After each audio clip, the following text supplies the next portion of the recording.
নমস্কার, নিউজ ভ্যানগার্ডের পর্দায় এক নজরে প্রতিষ্ঠা আপনাদের প্রত্যেকে জানাই স্বাগত। আমি রয়েছি অমিত আপনাদের সাথে। সংগ্রামীরা ভগবানের শক্তি পান এবং আম্বেদকর জীবন প্রতিকূলতার মধ্যেও এগিয়ে যাওয়ার প্রেরণা দেয়। মঙ্গলবার আগরতলা বিজেপি কার্যালয়ে ডক্টর ভীমরাও আম্বেদকরের জন্মদিন উদযাপন অনুষ্ঠান থেকে একথা বলেন মুখ্যমন্ত্রী মানিক সাহা।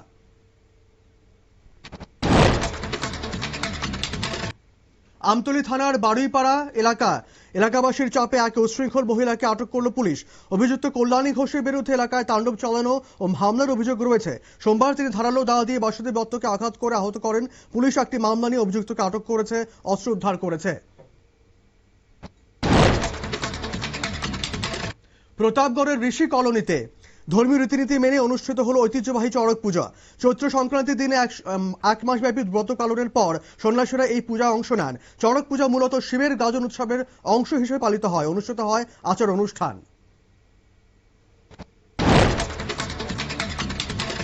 কাঞ্চনপুর এসডিএম অফিস সংলগ্ন এলাকায় প্রতিবেশীর হামলায় রক্তাক্ত হলেন এক যুবক।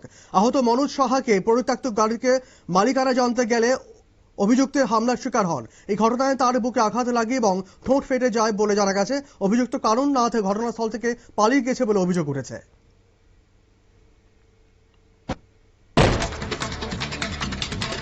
শান্তির বাজারে এক কুকুরকে বাঁচাতে গিয়ে জাতীয় সড়কে ভয়াবহ দুর্ঘটনায় আহত হলেন 3 জন। বীরচন্দ্রমনু জোনাল অফিস সংলগ্ন এলাকায় নিয়ন্ত্রণ হারিয়ে মারুতি গাড়িটি দুর্ঘটনার কবলে পড়ে। দুর্ঘটনায় আহত হন সিকান্দার বাদশা, ইন্দ্রজিৎ বৈদ্য ও অলোক জ্যোতি বৈদ্য। দমকল কর্মীরা আহতদের উদ্ধার করে জেলা হাসপাতাল নিয়ে যান।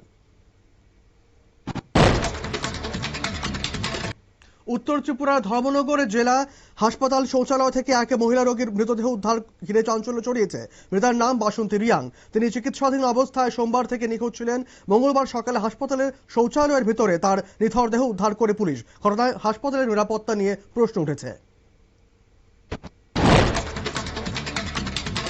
5 দফা দাবিতে রাজ্য নির্বাচন কমিশনের ভারপ্রাপ্ত কমিশনারের কাছে স্মারকলিপি প্রদান করল বামফ্রন্ট। প্রতিনিধিরা কমিশনের সঙ্গে সাক্ষাৎ করে নির্বাচনী প্রক্রিয়া সংক্রান্ত বিভিন্ন বিষয় তুলে ধরেন। তাদের পক্ষ থেকে 5টি গুরুত্বপূর্ণ দাবি জানানো হয় বলে জানা গেছে। নির্বাচনকে সুষ্ঠু ও স্বচ্ছ করতে এই দাবিগুলি বাস্তবায়নের আহ্বান জানানো হয়েছে।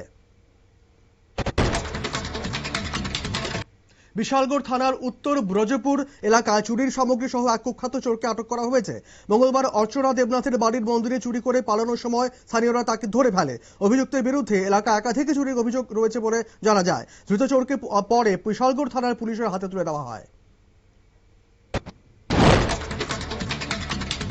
কমলপুরের মহাদেব বাজার ও কানাইলাল হারাম পাড়ায় বেহাল বিদ্যুৎ পরিষেবায় চরম ভোগান্তিতে পড়েছেন গ্রামবাসীরা। প্রাকৃতিক দুর্যোগ ছাড়াই যান্ত্রিক গোলযোগের কারণে বিদ্যুৎহীন হয়ে পড়েছে গোটা এলাকা। বিদ্যুৎ না থাকায় ব্যবসা, পড়াশোনা ও দৈনন্দিন জীবনযাত্রা মারাত্মকভাবে ব্যাহত হচ্ছে। কাঞ্চনপুর বিদ্যালয় মাঠে শুরু হলো বড়ুয়া জনগোষ্ঠীর ঐতিহ্যবাহী বিহু পরব। 3 দিনব্যাপী এই উৎসবের উদ্বোধন করেন বিধায়ক যাদবলাল নাথ। উপস্থিত ছিলেন সমাজের বিশিষ্ট ব্যক্তিবর্গরা। মেলায় রাজ্যের নানান আদিবাসী গোষ্ঠীর হস্তশিল্পের জিনিস প্রদর্শনীর আয়োজন করা হয়েছে।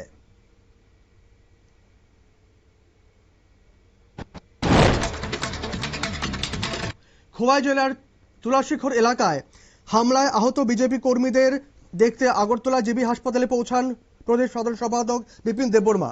সোমবার রাতে ওই এলাকায় বিজেপি কর্মী তুষার দেববর্মা সহ 3 জন তিপ্রামথা সমর্থকদের হামলায় গুরুতর জখম হন অভিযোগ। আহতদের চিকিৎসার খোঁজ খবর নেন তিনি।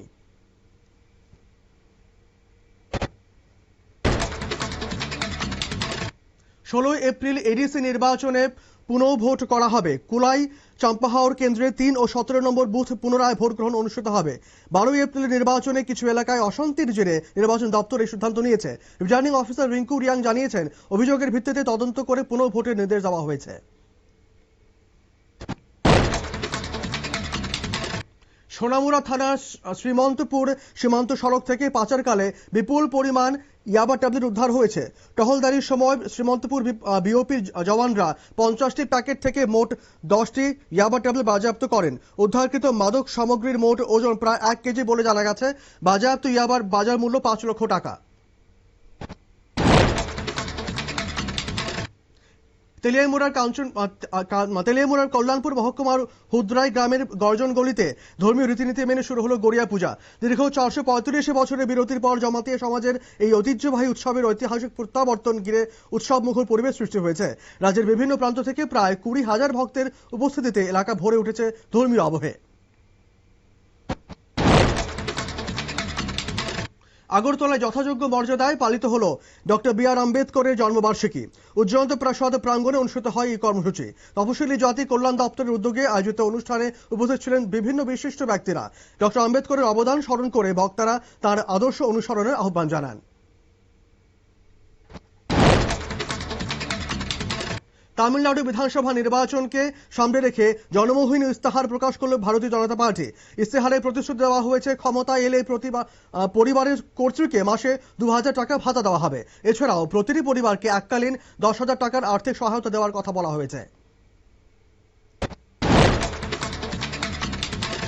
ছত্তিশগড়ের শক্তি জেলাতে বয়লার ফেটে ভয়াবহ দুর্ঘটনা অন্তত 9 জন শ্রমিকের মৃত্যু হয়েছে। মঙ্গলবার দুপুরে সিংহিতাড়ি গ্রামের বেদান্ত বিদ্যুৎ কেন্দ্রে এই বিস্ফোরণ ঘটে। বিস্ফোরণের পর আতঙ্কে শ্রমিকদের মধ্যে হুড়োহুড়ি পড়ে গেলে পদপিষ্ট হওয়ার মতো পরিস্থিতি তৈরি হয়। এই ঘটনায় 30 থেকে 40 জন শ্রমিক আহত হয়েছেন। নয়ডার সেক্টর 80-তে মঙ্গলবার নতুন করে অশান্তি ঘটনা সামনে এসেছে। আহুজা কারখানার শ্রমিকেরা আবার বিক্ষোভ শুরু করেন। বিক্ষোভকারীদের সরাতে গেলে পুলিশের দিকে ইট পাথর ছোড়া হয়। শ্রমিকরা দাবি, সরকার ঘোষিত বেতন বৃদ্ধির হার শ্রমিকদের সন্তুষ্ট নন। কারখানার গেটে বেতন বৃদ্ধির হারে তালিকা টাঙানোর দাবি জানানো হয়েছে।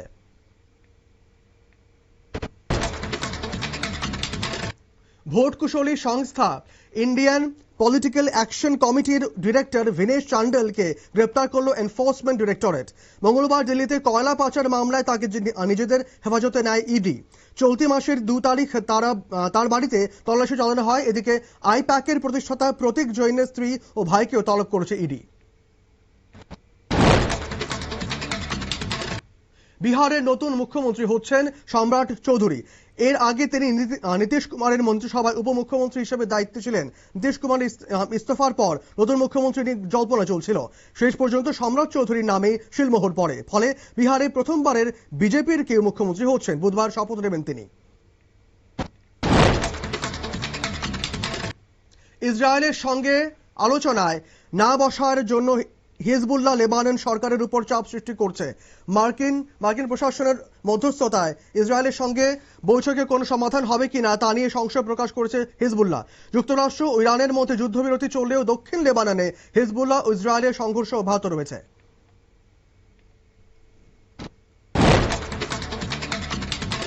ভারত থেকে সংযুক্ত আরব আমিরশাহীগামী পায়া লেবার নামের পণ্যবাহী জাহাজ হরমুজ প্রণালী অতিক্রম করেছে। ইরানের বন্দরগুলির উপর মার্কিন সামরিক অবরোধ শুরু হওয়ার পর এটি প্রথম জাহাজ যা হরমুজ পার করল। ইসলামাবাদে যুক্তরাষ্ট্র ও ইরানের বৈঠক ভেস্তে যাওয়ার পর অবরোধের ঘোষণা করেন ডোনাল্ড ট্রাম্প।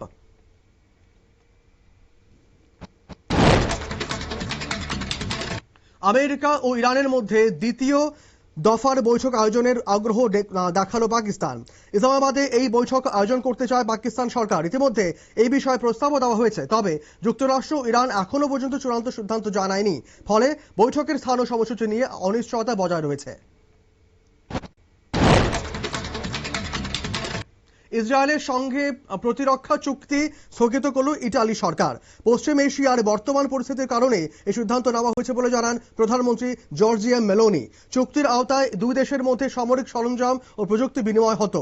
এবছর চুক্তি আর পুনর্নবীকরণ না করার সিদ্ধান্ত নিয়েছে ইতালি সরকার। জুলাই সনদ কার্যকরের দাবিতে মঙ্গলবার থেকে দেশ জুড়ে বিক্ষোভ শুরু করেছে প্রধান বিরোধী বাংলাদেশ জামায়াতে ইসলামী সহ 11 দলীয় জোট। জোটের দাবি, গণভোট হ্যাঁ জয়ী হবার পর সংবিধান সংস্কার পরিষদের কাজ শুরু করা উচিত ছিল। জামায়াতের পাশাপাশি এনসিপি সহ অন্যান্য সহযোগী দলগুলিও আন্দোলনে সামিল হয়েছে। এক নজরে 25 আকাঙ্ক্ষা মতো এ পর্যন্তই। পরবর্তী আপডেট সংবাদ এবং টকশো দেখার জন্য চোখ রাখুন শুধুমাত্র নিউজ ভ্যানগার্ডের পর্দায়। ধন্যবাদ।